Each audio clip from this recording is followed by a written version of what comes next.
What's up YouTube, this is GalacticGod, and I'm coming at you today to talk about legacy support in Yu-Gi-Oh! What it is and whether or not I think it is good and healthy for the game. So for those of you guys who do not know what legacy support is, basically it's when Konami releases support cards for archetypes in sets way past the initial release of those archetypes. So for example, when we got all the new Harpy Lady support in Lord of the Tachyon Galaxy, long after the Harpy Lady archetype was released into the game. Most recently, and probably the best example, is Volcanics. Once they got their new trap card, a duelist was able to take the deck to a YCS event and go undefeated in the main event up into the Swiss round. But the question a lot of duelists pose is, are these legacy support cards actually good and healthy for the game? Those that say yes point to the fact that a lot of the decks that do get legacy support never really had a chance to shine. They were never truly all that competitive in any sort of meta, and this gives them a chance to finally be at the forefront of that. Also, a lot of decks, for a variety of reasons,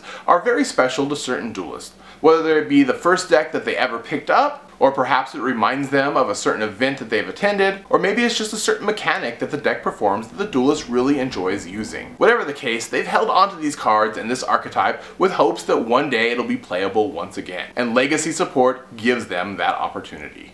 Now those that say no really point to the fact that Konami should be focusing their attention on the newer archetypes and newer mechanics of the game instead of trying to repair old ones. The spots that legacy support cards take up within the core sets could have been used to give better support cards to archetypes they're releasing that don't quite have that niche to make it to the tier 1 type of status. Imagine if the Fluffles or Performa Pals or Super Samurais or whatever got a few other better support cards to go into those archetypes within those sets instead of giving them to, deck types like Battery Man or whatnot. Those decks could have been a lot more playable and competitive when they were first released. Also, when Konami makes an older archetype more playable, it drives the secondary market insane as it makes card prices on older cards go through the roof as duelists scammer about trying to find copies of them. So for those of you guys wondering, in my personal opinion, I love legacy support. I have a huge collection of cards, and whenever new support for older archetypes comes out, I love pulling down all my old binders and flipping through them, finding those old archetypes, and being able to duel with them once again.